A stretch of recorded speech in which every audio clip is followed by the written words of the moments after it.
para preparar la venida del falso pontífice hacía falta un último paso, el preparar una iglesia acorde con él, la falsa Iglesia universal. Debemos hacer la educación inmoral de la Iglesia. Y así sucedió. Paulatinamente fueron silenciando a la verdadera y santa Iglesia católica y levantando en su lugar a la falsa Iglesia, a la gran prostituta, a esa Iglesia antropocéntrica obra de hombres que recibiría al falso pontífice que iba a entregar a la verdadera Iglesia a la muerte.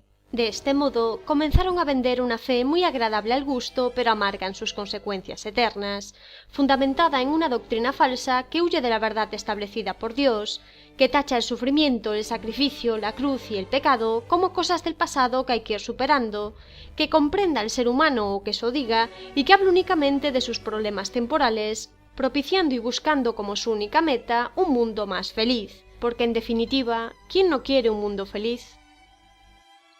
Nos ganaremos la reputación de buenos católicos y grandes patriotas. Esa reputación difundirá nuestra doctrina entre los sacerdotes jóvenes e incluso en los monasterios. En pocos años será inevitable que ese clero nuevo y joven llegue a ocupar todos los cargos, que forme el consejo reinante y se lo llame a elegir el pontífice que deberá regir la Iglesia. De este modo, de forma paralela a la revolución social de los años 60, en la propia Iglesia se dio un giro de prioridades que colocó al ser humano en el centro de las cosas. Esto lo explicamos con detenimiento en nuestro programa Las tentaciones de la Iglesia. Y como muchos de sus contemporáneos, ese pontífice estará forzosamente empapado de los principios patrióticos y humanitarios que comenzamos a poner en circulación, por lo que pasará totalmente desapercibido hasta que llegue el momento de su elección. Mientras tanto, colocaréis a vuestros amigos en torno a la silla de San Pedro. Y así lo hicieron. Entonces, cuando llegó el momento propicio, el verdadero sumo pontífice, su santidad Benedicto XVI, fue obligado a renunciar, y en su lugar se eligió aquel para quien todo había sido preparado desde el principio, Jorge Mario Bergoglio. Y de este modo, con su juego de grandezas y blasfemias, y por medio de la obediencia ilícita que todo el mundo le profesa, se llegará al triunfo de la idea revolucionaria gracias a un papa. O mejor dicho, gracias a un hombre que se hace pasar por papa sin serlo y que es obedecido ilícitamente por todos. Este es el gran engaño que venimos explicando en nuestros programas y que tanto cuesta creer a muchos. Si queréis fundar el reino de los elegidos sobre el trono de la prostituta de Babilonia, hacedlo de modo que el clero marche tras vuestra bandera creyendo que sigue la de la fe apostólica.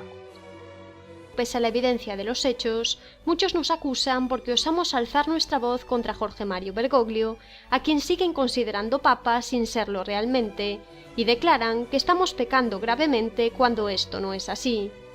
Tienen tan interiorizado que nadie debe juzgar al sumo pontífice, como se menciona en la Constitución dogmática Pastor Eternus de su Santidad Pío IX, que no son capaces de ver más allá en el magisterio y ver los límites de esta cuestión.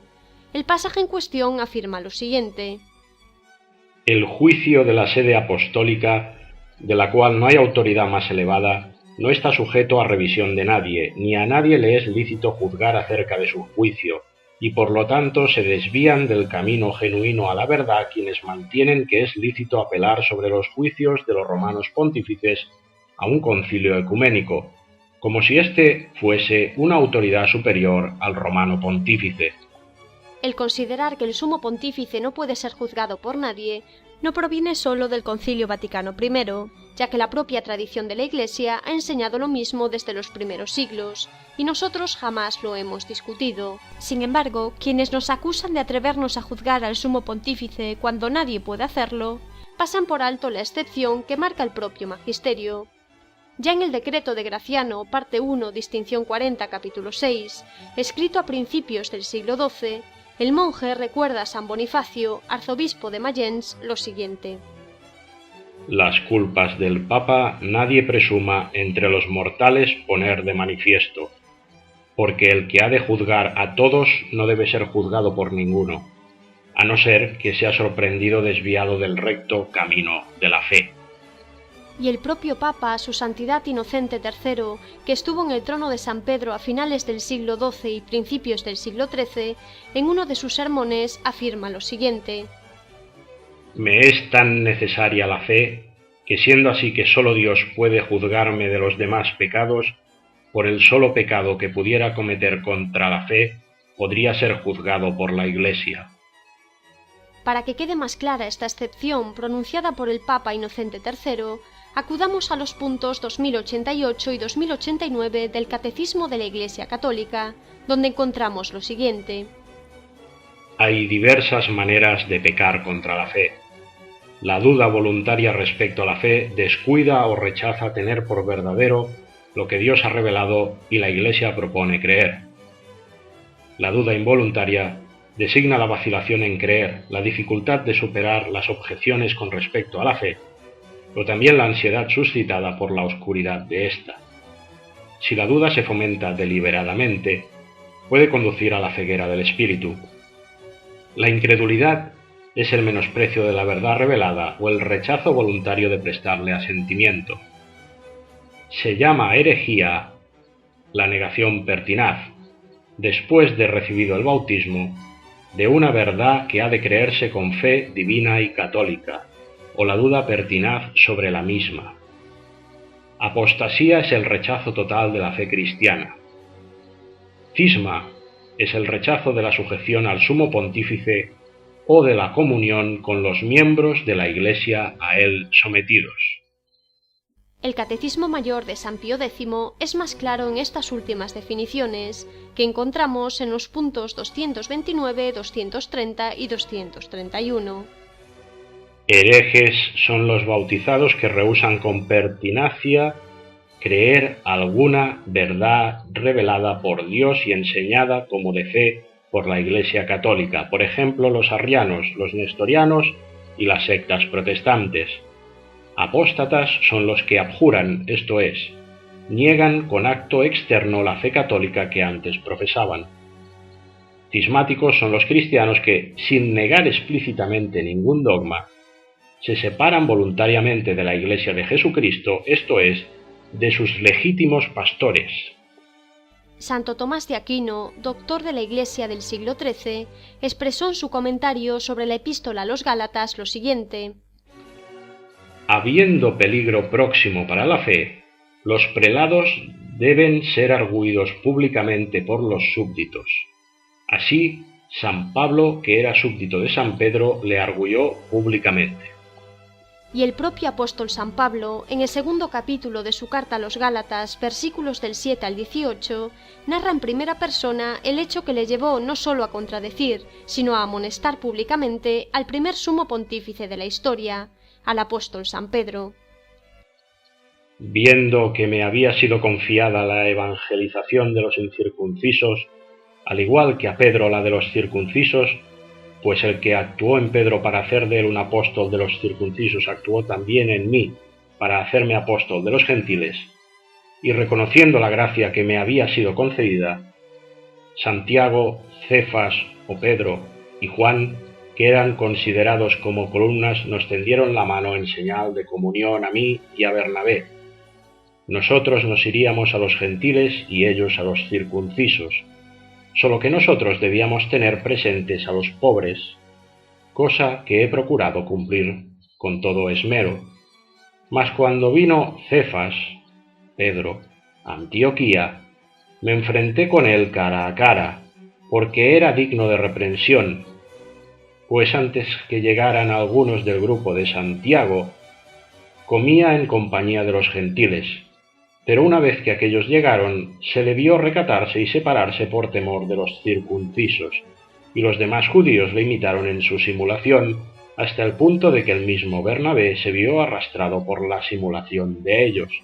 Pero en cuanto vi que no procedían con rectitud según la verdad del Evangelio, dije a Cefas, Pedro, en presencia de todos: si tú, siendo judío, vives como gentil y no como judío, ¿cómo fuerzas a los gentiles a judaizar?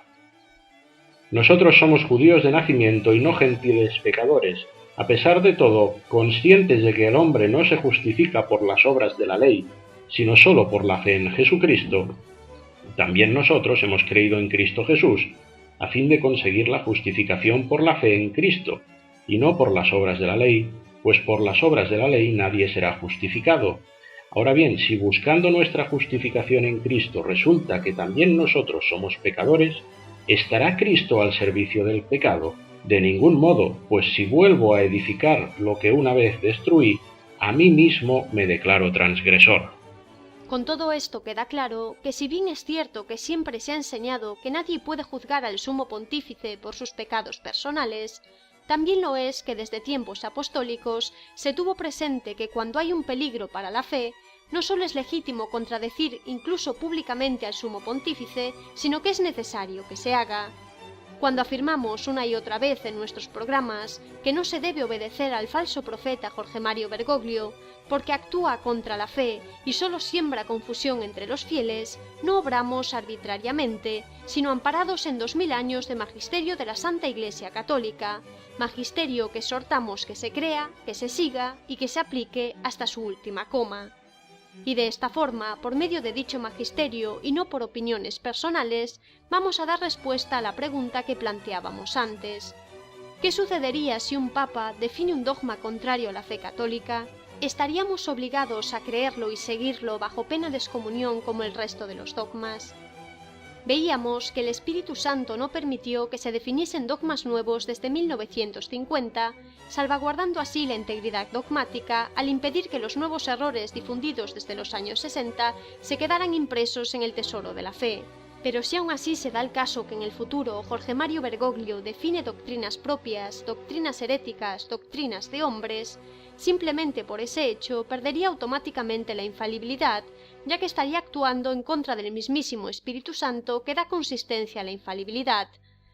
Con todo lo dicho hasta ahora en el programa, se podría llegar a afirmar sin lugar a dudas que la obediencia a cualquier dogma o a cualquier enseñanza hecha por un pontífice que sea contraria a la fe es totalmente ilícita y por tanto, para no pecar, estamos obligados a desobedecer y a mantenernos en el camino correcto. Pero no respondamos nosotros a esta cuestión, dejemos que lo hagan numerosos pontífices, santos y doctores de la Iglesia a lo largo de la historia. Escuchemos, pues, al magisterio de la Santa Iglesia Católica.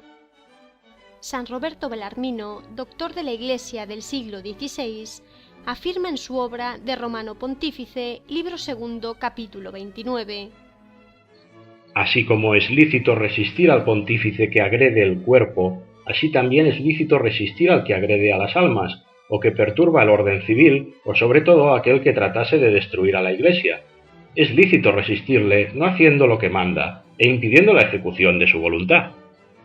También en el siglo XVI, Vitoria, el gran teólogo dominico, escribe: Si el Papa, con sus órdenes y sus actos, destruye la Iglesia, se le puede resistir e impedir la ejecución de sus mandatos. En el siglo XVII, San Francisco de Sales afirma en las páginas 305 y 306 de su obra La controversia católica lo siguiente: Ahora bien, cuando el Papa es explícitamente hereje, cae ipso facto de su dignidad y fuera de la Iglesia. San Antonino, en 1459, escribe lo siguiente: En el caso en que el Papa se convirtiera en un hereje, se encontraría por ese solo hecho y sin ninguna otra sentencia separado de la Iglesia. Una cabeza separada de un cuerpo no puede, siempre y cuando se mantenga separado, ser cabeza de la misma entidad de la que fue cortada. Por lo tanto, un papa que se separara de la Iglesia por la herejía, por ese mismo hecho en sí, dejaría de ser la cabeza de la Iglesia. No puede ser un hereje y permanecer siendo papa, porque desde que está fuera de la Iglesia no puede poseer las llaves de la Iglesia.